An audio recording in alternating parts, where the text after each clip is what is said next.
नमस्कार, स्वागत है आपका एबीपी न्यूज में। आपके साथ मैं हूं नेहा पंत और आप देख रहे हैं देश का सबसे बड़ा, विश्वसनीय और भरोसेमंद चुनावी बुलेटिन कौन बनेगा मुख्यमंत्री। 5 राज्यों में सरकार बनने में सिर्फ 17 दिन बाकी। बात करें उत्तर प्रदेश के चुनावी दंगल की तो चौथे चरण का प्रचार आज खत्म हुआ। हर नेता ने अपना दमखम दिखाया। अब बारी है जनता की। तो आपको बता दें, थम गया चौथे चरण का प्रचार और बड़ी तस्वीर जो ये है कि 12 जिलों की 53 सीटों पर परसों यानी 23 फरवरी को होगी वोटिंग। 680 उम्मीदवार होंगे मैदान में, जिनकी किस्मत का फैसला आप यानी जनता करेगी। 12,492 बूथ बनेंगे और इस पर वोटिंग की प्रक्रिया होगी। आपको बता दें, 1,84,00,000 वोटर इस चरण में, चौथे चरण में उत्तर प्रदेश के अपना वोट डालेंगे। और 2012 में आपको बता दें, जो सीटें रही थी, इन पर जो दबदबा था वो समाजवादी पार्टी का था। तो जैसा हमने आपको बताया, चौथे चरण में आज पूरे जोर शोर के साथ पार्टियां उतर पड़ी रणभूमि में। इलाहाबाद की बात करें तो संगम नगरी में आज एक नहीं 2 रोड शो हुए। बीजेपी अध्यक्ष अमित शाह ने आज रोड शो निकाला अल्लाहपुर पुलिस चौकी से लेकर के, और 6 किलोमीटर इस लंबे रोड शो को पूरा करने में उन्हें 2 घंटे लग गए। किस तरह से इलाहाबाद सियासी रंग में रंग गया, आइए देखते हैं हमारी ये खास रिपोर्ट।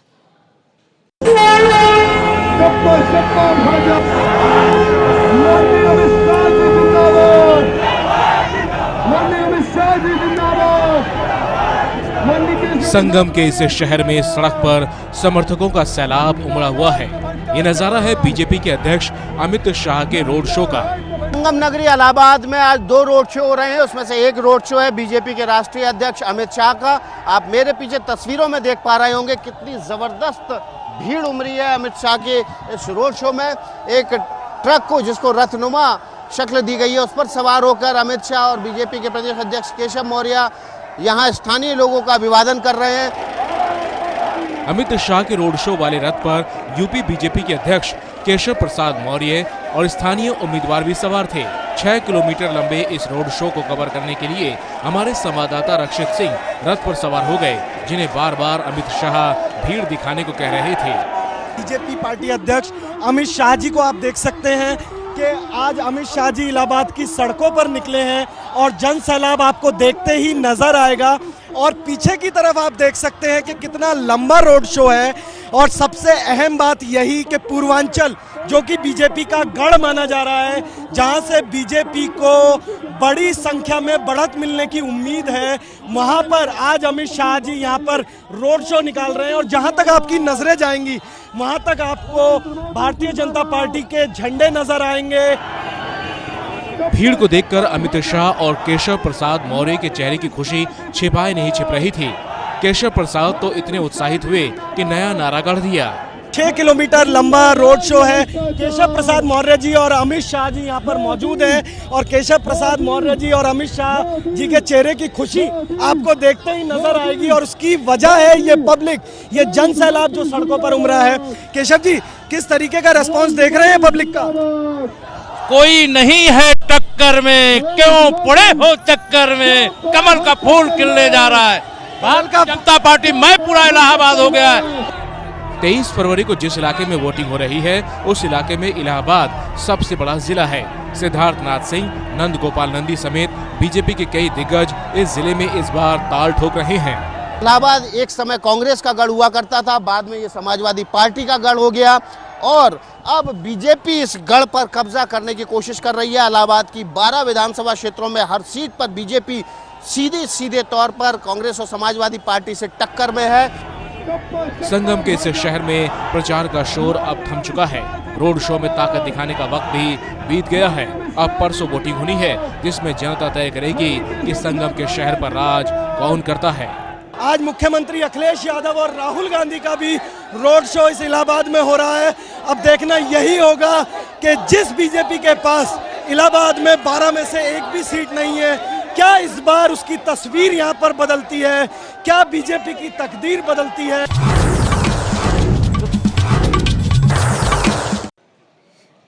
तो चौथे चरण में 12 जिलों की 53 सीटों पर वोटिंग परसों यानी 23 फरवरी को होगी। लेकिन 2012 में यहां पर क्या स्थिति थी, आइए जल्दी से आपको बता देते हैं कि किस पार्टी को कितनी सीटें मिली थी।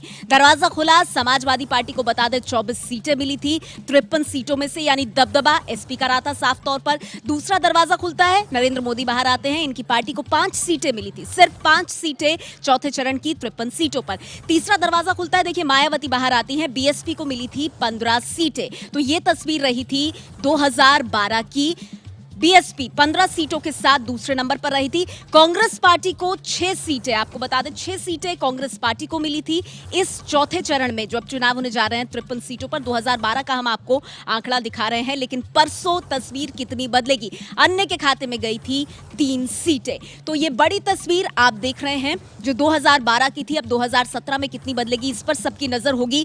इलाहाबाद में हमने रोड शो की बात की तो सिर्फ अमित शाह का ही रोड शो नहीं था, रोड शो तो अखिलेश और राहुल गांधी ने भी किया। साझा रोड शो 1 घंटे की देरी से शुरू हुआ और शाम 5 बजे इलाहाबाद की सड़कों पर यह रोड शो खत्म हुआ।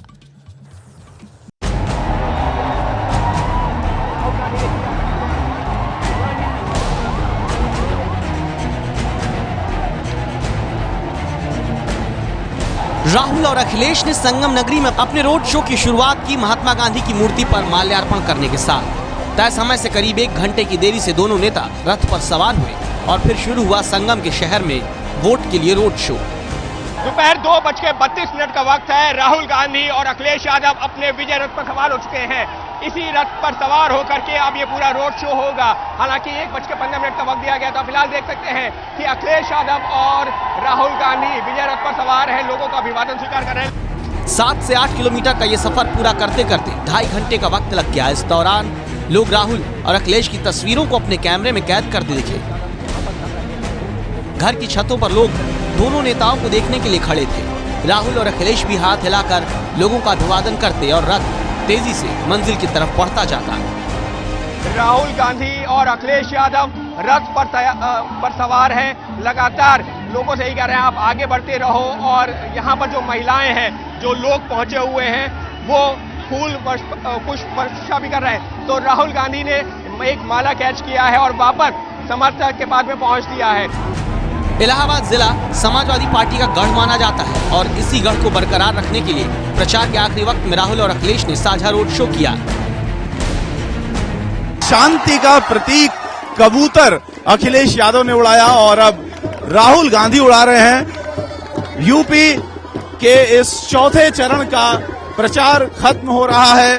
4:58 हो गए हैं। शाम के 5 बजने से 2 मिनट पहले राहुल गांधी और अखिलेश ने मिल करके एक शांति का कबूतर उड़ाया है। अब परसों जनता तय करेगी कि किसके रोड शो में कितनी ताकत थी। इलाहाबाद से रविकांत के साथ अंकित गुप्ता की रिपोर्ट।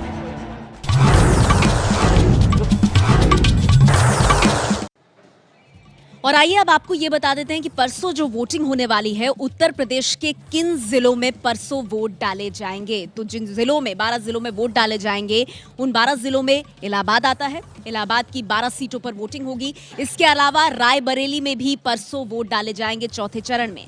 फतेहपुर, कुल 12 जिले हैं और उनके नाम एक एक करके हम आपके सामने रख रहे हैं। कौशाम्बी में भी परसों ही चौथे चरण में वोट डाले जाएंगे। प्रतापगढ़ में भी चौथे चरण में परसों आपको बता दें वोटिंग होगी। इसके अलावा झांसी, साथ ही जालौन, महोबा, ललितपुर, हमीरपुर, चित्रकूट, बांदा।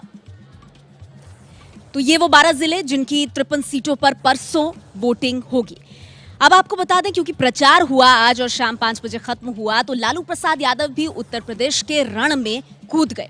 वैसे वो आए तो थे समाजवादी पार्टी और कांग्रेस गठबंधन का प्रचार करने के लिए, लेकिन प्रधानमंत्री मोदी को अपशब्द कहकर विवादों में आ गए।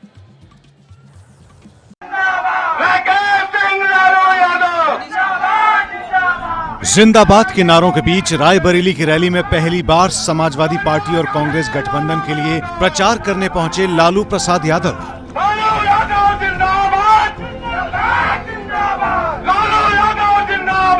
मंच पर माइक के सामने पहुंचते ही लालू यादव ने पीएम नरेंद्र मोदी के लिए अपशब्द कह दिए। किसका नकल करता नरेंद्र मोदी जी जिसे चमकाता है वैसे हाथ चमका। पूरी रैली में लालू ने समाजवादी पार्टी के काम की चर्चा कम और मोदी पर कीचड़ ज्यादा उछाला। कोई चर्चा ही तनाशाह हो गया है कि देखो अमेरिका में जीते हैं ना राष्ट्रपति, उनका नाम है ट्रम्प। हिंदुस्तान के नरेंद्र मोदी है हिंदुस्तानी ट्रम्प। ये दोनों ट्रम्प जोड़ुआ भाई है। लालू ने पीएम मोदी के गोद लिए बेटे वाले बयान पर भी पलटवार किया। मोदी ने 16 फरवरी को हरदोई की रैली में यह बयान दिया था। उत्तर प्रदेश ने मुझे गोद ले लिया। ये अभी बोल दिया नरेंद्र मोदी कि हमको गोद ले लिया यूपी का हम बेटा है। आप पूछा तो तुम्हारा बाप कौन है? रायबरेली में जहां से लालू रैली में भाषण दे रहे हैं, वहां विधानसभा की 6 सीटें हैं, जिसमें पिछली बार एसपी ने 5 सीटें जीती थी। यहां 23 फरवरी को वोटिंग होनी है। कौन बनेगा मुख्यमंत्री में अब बात बुंदेलखंड की, जिसके 7 जिलों में परसों यानी चौथे चरण में उत्तर प्रदेश में मतदान होगा। बुंदेलखंड हमेशा अपनी बदहाली के लिए ही सुर्खियों में रहा है। देखिए विकास की बूंद बूंद को तरसते बुंदेलखंड की ग्राउंड रिपोर्ट।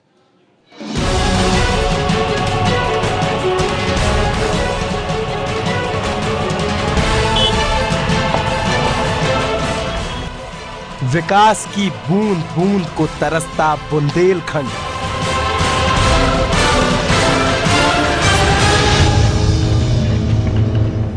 उत्तर प्रदेश का वो इलाका जिसका जिक्र आते ही जहन में बदहाली की तस्वीरें तैरने लगती हैं। जिधर भी नजर जाए सिर्फ कच्चे मकान और पथरीली सड़कें नजर आती हैं। कहने को तो इस इलाके में 5 नदियां बहती हैं, लेकिन पानी लाने के लिए लोगों को यूं ही साइकिल से कई किलोमीटर दूर तक जाना पड़ता है।